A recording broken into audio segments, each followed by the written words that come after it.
ராகவ் கையை விட்டு போயிடக்கூடாது. புரியுதா வர்ஷினி?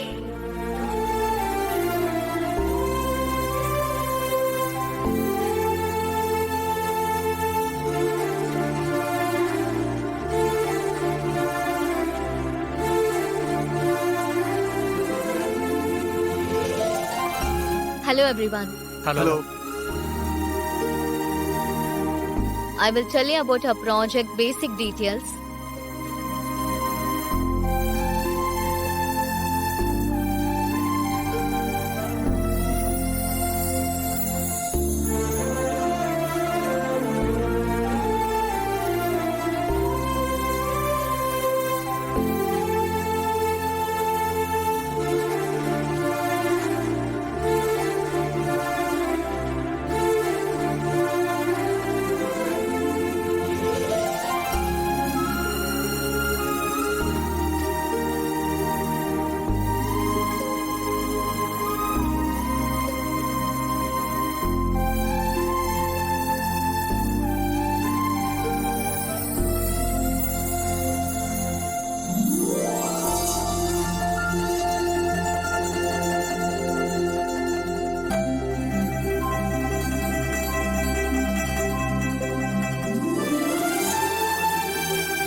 Super madam, super.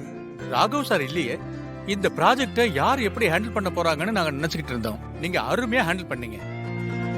இந்த ப்ராஜெக்ட் உங்களுக்கு தானே நீங்க ராகவ் சார்ட்ட சொல்லிடுங்க. நாங்க எல்லாரும் இப்பவே ப்ராஜெக்ட்ல சைன் பண்ணிடுறோம். என்ன சொல்றீங்க? Okay sure. நாங்க சைன் பண்ணிடுறோம். ஓகே. Thank you sir. கொடுங்க. என்னங்க sir? Thank you madam.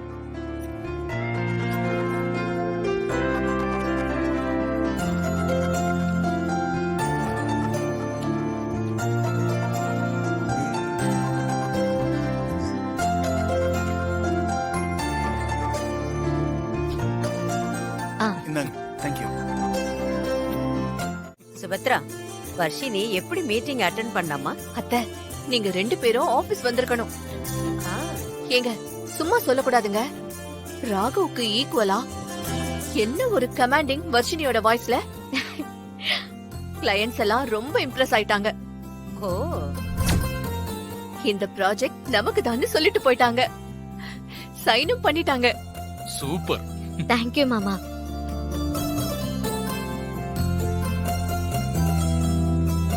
Super Varshini, very good. உன் அத்தை அவ்வளவு சீக்கிரம் யாரையும் பாராட்ட மாட்டாங்க. அவங்களே பாராட்டி இருக்காங்கன்னா நீ அந்த அளவுக்கு பேசியிருக்க. Very good. ஆமாங்க, கலக்கிட்டா. நான் கூட இசையோட பைக்ல போறாளே, பிரச்சனை இல்லாம ஆபீஸ் போயிடுவாளான்னு பயந்தேன். ஆனா நம்ம பண்ண பூஜையால எந்த தடங்களும் வராம வர்ஷினி இந்த மீட்டிங்க சூப்பரா பண்ணிட்டான்.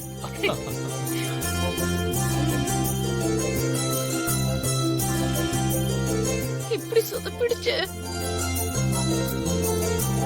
வர்ஷினி, நீ ரொம்ப டயர்டா இருப்ப. சோ நீ ஏதாவது சாப்பிடு. சரிங்க அத்தை. சிந்தாமணி, அண்ணி வர்ஷினிக்கு உடனே ஜூஸ் கொண்டு வா. ஜூஸ் அண்ணி? சரி, எடுத்து வரேன். பல்லவி, அம்மா நீ வா, உன்கிட்ட கொஞ்சம் பேசணும். சரிம்மா. சரி, ரிலாக்ஸ் ஆகுமா? ஜூஸ் குடிச்சிட்டு ரெஸ்ட் எடு.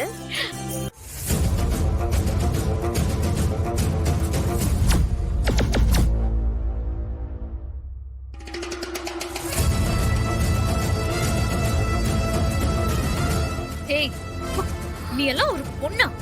உன்னால எப்படி இவ்ளோ கேவலமா யோசிக்க முடிஞ்சது? நீ பண்ண காரியத்துக்கு நடந்ததெல்லாம் அத்தை கிட்ட சொல்லி உன்னை வெளியே தள்ள வச்சிருப்பேன். போனா போதுன்னு விடுற. உனக்கு இதுதான் லாஸ்ட் வார்னிங். இன்னொரு தடவை என் தங்கச்சி விஷயத்துல தலையிட்ட தொலைச்சிருவேன், தொலைச்சு. எனக்கும் ரவுடிங் எல்லாம் கிடைப்பாங்க. நமச்சிவாய நமச்சிவாய போயிட்டு வாழ்க. போயிட்டு நன்றி சுவாமி.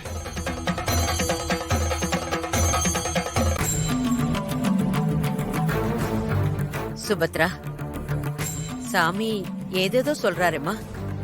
இவ்வளவு கஷ்டமான பூஜைய நாம பண்ணணுமா? அத்தை, நமக்கு வேற வழி இல்ல அத்தை. நம்ம குடும்பத்தோட சந்தோஷத்துக்காக இந்த பூஜைய பண்ணிதான் ஆகணும். அப்போ நீயே இந்த பூஜையை பண்ணு. அத்தை, எனக்கும் மருமகங்கள்லாம் வந்துட்டாங்க அத்தை. இனி இந்த வழக்கத்தை எல்லாம் அவங்க தான் கையில எடுக்கணும். அவங்க கையால தான் கொடுக்கணும் நாம. அதனால இந்த வீட்டோட மூத்த மருமக ஸ்ரீஜாவே இந்த பூஜைய பண்ணட்டும்.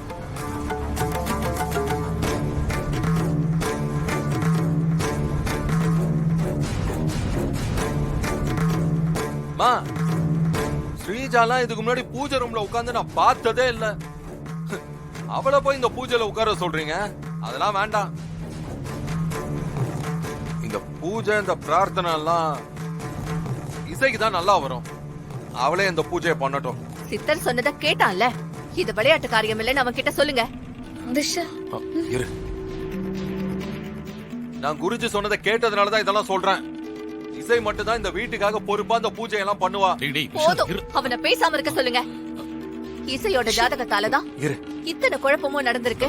ஏய், இனியும் இந்த குடும்பத்துக்கு எந்த குழப்பமும் வராம இருக்கணும்னா அவளை பூஜையில இருந்து தள்ளி இருக்க சொல்லுங்க. தள்ளி இருக்கணுமா? அவ எதுக்கு தள்ளி இருக்கணும்? என்னமா பேசிட்டு இருக்கீங்க? யாரால இந்த வீட்டுக்கு பிரச்சனைங்கிறீங்களோ அவங்களாலதான் இந்த வீட்டுக்கு சொல்யூஷன் கொண்டு வர முடியும். அப்படி பார்த்தா இசை தானே கொண்டு வரணும் அந்த சொல்யூஷனை. இசை இந்த பூஜை பண்ண கூடாதுன்னு நீங்க சொன்னீங்கன்னா கண்டிப்பா நான் இந்த பூஜையை தடுக்கிறதுக்கு என்னெல்லாம் பண்ண முடியுமோ அத்தனையும் பண்ணுவேன். டேய் விஷால், என்னடா இப்படி பேசுற? அப்பா, நான் நியாயத்தை தான்ப்பா பேசுறேன். எப்பவுமே இசையோட ஜாதகத்தால தான் எல்லாமே தப்பா நடக்குதுன்னு அம்மா சொல்லிக்கிட்டு இருக்காங்கல்ல. அப்போ இந்த பூஜையை பண்றதுக்கான சான்ஸ இசைக்கு கொடுங்க.